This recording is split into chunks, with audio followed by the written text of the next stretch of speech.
Hello everyone, welcome to my channel. I'm Surabhi. I'm a homeschooling mother of two little girls aged 5 and 6. And today's video is about Montessori. How did we implemented it? How we started it? All the practical life things which I have not talked yet on my channel because I share mainly activities. But today I want to show our life actually how did we do it and just a initial video for all the parents who are new to parenting or Montessori. So starting with our life. So my kids are 2013 and 2014 born, and 2015 when my elder one was around 20 months old, and younger one was near about 8 months old. That is the time I thought about implementing Montessori, only thought about, and how. So this video will tell about why did we choose Montessori, how did we implemented Montessori in our home, because Montessori is very expensive, right? So how did we do it in our home on a budget, and how it has impacted our life in all these years. So I'm a conventional school parent. I have no idea what alternate education or homeschooling or early childhood education. I had no idea what it is. But still I wanted to homeschool my kids, wanted to keep kids at home, so I had to do something with them, right? So I was a part of a church where someone gifted me this book, An Absorbent Mind by Maria Montessori, and that was the only hope. That was my ray of light which told me that I can keep my kids home and still educate them. So why? Mainly three reasons. One, for that age, when my child were like 20 months and 8 months old, this curriculum talks only about everyday living curriculum. What that means you focus on real life activities with the real materials. That means I don't need to buy anything extra and bring it to my already bursting house with stuff. Kids are small, you have all the kids stuff, and you're not in a mood to buy anything extra. This curriculum was perfect for that because you're doing on real life activities. You need real stuff. You have already child's cutlery, right? You have already child stuff which your child is anyways using. So it was perfect. So this also tells you, because it's a real life thing, you don't have to make a separate room for it. It'll be done in your house, so even if a house is small, you don't need to worry about it, because entire home of yours is a classroom for the child. If you've seen the Montessori classrooms, I mean Montessori schools, whatever, you've seen they have a big house, I mean a big room, and there they have different sections, right? You have a pretend washing section, pretend cooking section, you have a pretend playing section, you have a pretend sleeping section. But your entire home is a room. You have a kitchen, you have a washroom, you have a cleaning area, you have a bedroom, you have a play area. So that's what your whole house is, the classroom. And so even if you have a small house, it works. And the most important part is that Montessori is completely child-led philosophy. So what you do is you observe the child, you recognize the need of the child, and what is the need of the child, accordingly you create an activity. What does it mean? At that age, when my kids were that like 20 months or like one or toddlers kind of age, what a child wants to. He wants to put the water from the pitcher to the glass himself. He wants to serve the food himself. He wants to just behave as grown-ups are behaving. He sees his father putting shoes on the shoe rack. He also wants to put the shoes himself. If he sees his mama pick up the clothes from Almira himself, he also wants to pick up his clothes himself. So basically, he just want to do the real life thing, and you have to just enable it. You don't have to do extra activities for it. No, nothing. He just want to be like you. That is the base of the Montessori. That a child needs nothing but just an environment where he's supported, where he can do what he wants to do, because that is what his need is. So, uh, as I told, the entire house is your classroom. So, how will you enable it? Because that is what is is your duty as a parent. You're not the teacher. Just remember this fact: you are not the teacher. In Montessori setup, there is a facilitator who prepares the environment, facilitates the child to learn. You are not the teacher. So what does a child need? He needs order, because his mind is small. He cannot go through the chaos and sort out the things. No, he's not that grown up or that well period. So everything in your house has to be in order, because child doesn't want help. He wants to be independent. That is his inner need at that age. So he has to be unable to be independent. For example, if he spills water, what does the adult would do? Adult would go get a mop and clean it. A child also wants to do that because that's what he's seen adults doing. But if that mop is not at the child's level, then he'll need your help. Can I get the mop or something? And then that independent thing of a child is lost. You have to make sure that every section of the house which the child interacts with is child friendly. Be it a washroom, be it a self care place, your clothes, your shoe rack, your toys, it should be child friendly, means it should be in order, it should be clean, and it should be dedicated.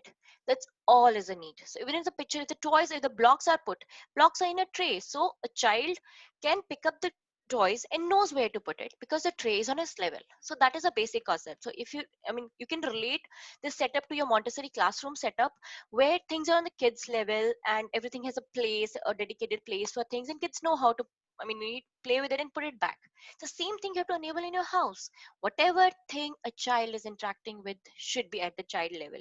So that is what you have to keep in mind when you're preparing your house, entire house, for Montessori teaching for your Montessori environment for a child. Now coming to the activities part, that you observe the child that you he needs to want he wants to pick up the spoon up on the plate and take it to his mouth himself because you want to feed, and it's very difficult task, you know, it has a lot of mind and hand coordination. So you make the activities catering to that need. If a child is trying to serve the food from the big bowl to his plate, he needs to work on this muscles, he want to work on this muscles, you know that. So that's what you divide the activities like in that way. So first thing, the basic activity, just don't forget you're not the teacher, the child want to be independent and things to be in order. These three things. So if you see a simple setup, just put a name so that's dedicated, because I have two kids, so I had to put the names there. Otherwise, I mean, one kid, you don't need that. And everything has a place. Simple, clean, and simple setup. It should be control of either child. And you don't, first thing, you don't clap for a child. Okay, wow, you did it. No, it doesn't work. A self, I mean, like, you accomplish a task, that is itself a reward, you know. If you put your plates in the wash basin, you don't need to be clapped for it, right? You don't clap for adults, so I will clap for a child. So you know, this basic things of Montessori, that you know, treat a child as in another adult in the house who can do his work himself. But you are enabling it, you are not giving him the big cooker to pick up, right? You are giving something which he can hold in his hand, successfully do it, feel accomplished, and feel like I am also a member of the house who is working as other people do, you know. That is what you make the child feel empowered. That is what you want a child, because that will make him feel good, nothing else. He's independent, he's empowered, he feel like good. And that's what is education, or Montessori education is about. So now coming to the activities, real life materials, I'm going to share the real life materials which I used. Okay, I really bought any Montessori stuff, but because it is very expensive and doesn't make sense for taking it for two kids only. I mean, if you have a school, that makes sense, but I mean, like, for two kids, they'll play for like few months or few days, and then they're done with that. So it didn't make any sense me to buy any expensive Montessori stuff. But I'll tell you simple real life material which I used to enable their motor skills, which they say, because they want to pick up things, put the laces and everything, and their sensory skills, because anyways, all the senses, they need to be used. They need to know how to use them, and those are the skills. So that's what you say, that Montessori has only gross motor skills and fine motor skills at that age, a part of everyday living curriculum. That is the most important part for a child till the age of 6 years, because jumping, running, climbing, holding things, holding the pencils, all this needs these muscles to be worked on. You know, they say that your muscles, your bones are, you know, anti-fragile. The more you make them work, the more stronger they become. So you have to make these work. So Montessori focuses on that and that age. So see, what we are doing here is, like, my girl used to play with the rubber bands of mine. So I give them rubber bands to put in the roller. A simple setup. So a tray is always there, you know, for any activity, a tray is always there, so that a child knows that it has to be contained here, you know. You're not going to clean the mess again and again. I mean, that is not, a child needs to clean itself. So if a child will make spills, accept it, right? But you give a spirit area that you make spill on this area, like that. He makes spill on that area, and then he put it the tray back in the wash basin. It's good for you, it's good for a child. And because if the spill is on the full mat, right, child want to clean it because that's what adults do, but he can't clean because it's too overwhelming for him. So you get that. That is why there is a concept of trays in Montessori, that give a limited space, limited area to the child so that he doesn't get overwhelmed. So little water, little, like a kind of tray, little tumblers, so that even the spill happen, the child doesn't feel like, oh my god, what I did. That should not be a feeling. A child should feel empowered, strong, and independent. That is the main thing. We are playing some pom poms, just pouring here and there. I had some boxes of ice cream, which are not that hard boxes. They're easy to cut, and they're cutting with normal scissors. A lot of outdoor activities, climbing, jumping, uh, see, my kids were just pretty small, but we used to enable them, help them to do rock climbing so that their muscles of the feet or the legs, they get developed, the hand strength comes on, because this all will work in the later years for academic parts. And then their earbuds, putting in a small hole, that needs lot of focus, lot of concentration, and these are the fine motor skills. And then the cloth clips are like everyone's favorite because that needs lot of strength. So these are how we worked on the gross and fine motor skills. You can get 100 of other variations with them, but I'm just giving you an idea. Coming with sensory skills, again, where you have to learn about color, size, tactile, your ears, your smell, your taste. So why they're important is because everything is based on that, right? uh, when you expect a child to learn colors, that is you're asking him to work on the your auditory, like on your uh, eyes, right? Even if you don't see a color differentiate, he cannot learn color. So you have to exercise the senses so that when you give him a later activity, academic activity of recognizing the colors, he gets it. So introduce with the basic material which you have home. I had some colored rice. You can like for rangoli, you get the colored rice. I had some pulses there which you can touch, how what sound does they make, how do they feel, they have different colors, they taste differently, they will have to taste sometimes. And we have some dot stickers because you get in different colors, different sizes, again, for this activity. And water, ice, and some animals. My kids still play with it because uh, you get the feel of hot and cold. You get a feel of solid and liquid. You get the when you're playing with the. He's my girl is putting the cutlery, the forks and spoons in that bowl. So he realizing that her cutlery is plastic, my baba cutlery is steel, mine is soft. Their cutlery is hard. Mine is blunt. There is pointed. So he's already getting all those senses activated when he is working around with you around the kitchen. You don't need to get a specific toy or specific DIY activity to do that.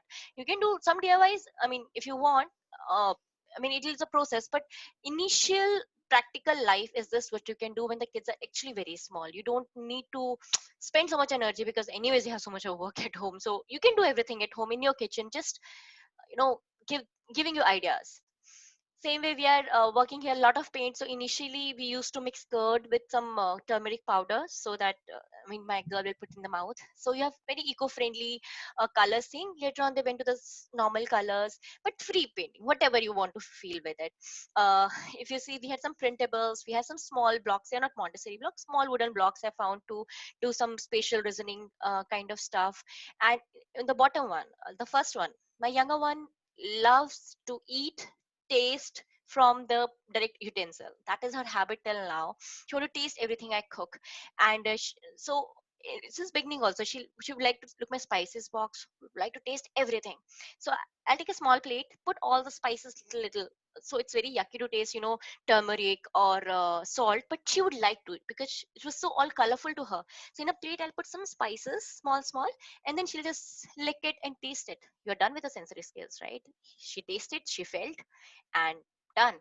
In the last one, what they are doing is they are trying to work on their auditory skills. So what I did was I closed their eyes with a dupatta, and I told them that I'm going to stand in the corner of the room, and I'll call your name. You have to listen to mama, where mama is calling, and come to mama. So that way we are working on your this one, auditory skills. Same way, touching, you close the eyes and feel any shape. Is it a fork? Is it a spoon?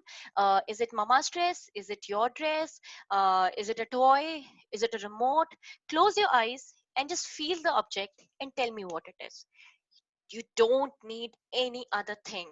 Just look around and you can find things to develop these skills very, very easily with your kids. So just don't get overwhelmed with a Montessori or all these big terms of education system. That's all I want to say here. And then coming to academic part now, because after the age of 3, Montessori starts telling about these things that you can incorporate. Again, you can incorporate, you don't need to. So I'll tell you how I got to know that my child is interested in numbers, because it has to be child led. A child has to show his need, and that you have to observe. So we used to travel in public transport, and my child started recognizing the numbers, trying to read numbers, that what is written on the top of bus. And that is when I realized that my kid want, I mean, like, her mind has started recognizing the number pictures as such. And then we started these simple Montessori activities, which you see on my channel quite often. So simple stuff. Again, these are dollar store stickers, magnetic boards, some letter tiles, cloth clips, dot stickers, my favorite ones, and just simple. We did phonics again. I am not phonics trained person. I have not learned English with a phonics, but when I started learning phonics, it is very logical language. It is very technical. So in the sense that, um, like A for apple, it's not difficult, right? I mean, you can learn the letter sounds, and then you can teach a child the basic reading skills very easily, even if you're not phonics trained. You just have to learn the letter sounds and start doing activities. And what does Montessori says? I mean, Maria Montessori's words is that child is naturally curious. He will learn. You just have to provide an environment. You just have to give him a direction. You don't need to teach the child. So you don't have to be phonics trained to enable your child to learn reading. That is what point. You need to know the letter sounds, obviously. I mean, you need to be learn cooking, right? You need to know how what our spices are, so that you can reduce to your child. That's all. You don't need to be a chef to introduce senses to your child. You get that meaning. So you should know the basic one that you can learn very easily, and then child will pick up. Activities I have given lots of them on my videos, but I'm just telling you very basic stuff. Coming to numbers, mathematics, again, the concept of Montessori is everything should be hands on. If number 6 is like that, a child cannot see in the picture on the worksheet, but if he feels the number 6 shape, maybe I used a foam shapes, I had those ones. If he feels the shape in his hand, and like the blind feel the shape, right, like that, if they feel, it will get registered in their mind rather than looking at the worksheet. So I use the foam shapes, you have letter tiles. I use magnets for spatial reasoning, dot sticker for patterns. You can create hundred of patterns with the dot stickers. And again, number beads. You use lacing, right, for the motor skills. I use those beads, and pipe cleaners, I remove that soft part, just wired. And I made number beads, because with number beads you can feel like, okay, one number bead mean one, two number beads, so a child can feel the beads in his hand. And then that's what they say, it's like a blind thing, right? You feel the number, and then you recognize this number two, rather than just looking at the worksheet and writing. That's now how Montessori work. Things hands to be hands on, to be physically touched, and it's not expensive. You have everything around you. Just trust me that way. And for every other subject, like your science, culture, anything my child wanted to, we had books, we had so many activities around. We used to go to zoo, simple activities. And I mean, grow a seed. You have so many pulses in your kitchen, right? Just put them in the water and some paper, and they will germinate. You read a book around. You don't need a big garden to show about the plant life cycle to them. And that's it. I mean, simple things. You don't need to worry too much about the setup or education at that very age. You can enable the child very easily with the simple home activities. And now when my kids are like 5 and 6, they have outgrown that shelf setup stage now, because they are like independent learners. So my younger one, we're still doing phonics, that's one-to-one phonics and hands-on mathematics. But the point I'm telling here is that Montessori is now a part of life. The chores which you have to teach the kids usually, that is a part of my kids' life, because they've been doing it since they were small. I don't need to teach them how to fold the clothes. They know it. I don't need to teach them how to chop the vegetables, because they know it. They help me sometimes, they don't. But point is, my life is pretty sane. And though I have so much of work because I don't have any help, but still my kids are capable enough to do their work themselves. They can put their shoes, they can eat their food, they can put up the laundry away, their stuff. Even if their stuff is done, half of the work is done in the house. So this Montessori training or Montessori setup or Montessori kind of upbringing in all those years have enabled my child to be independent, empowered, and has kept me sane. And that is the only thing I love about Montessori, that education is okay, but it is a everyday living thing. It teaches kids how to live by themselves, and it is so helpful when your kids grow up. When you are old, you need some help around. The kids are enabled already in those 4 to 5 years. So um just don't worry, you can do everything at home. Keep your kids with you, and without expensive stuff, you can just do it. That's all I wanted to share here. If you still have any questions, you can ask me, you can ping me, or you can send me a mail. Just I'm there to help you out, so don't worry to ask any questions. Thank you. That's all. Bye bye.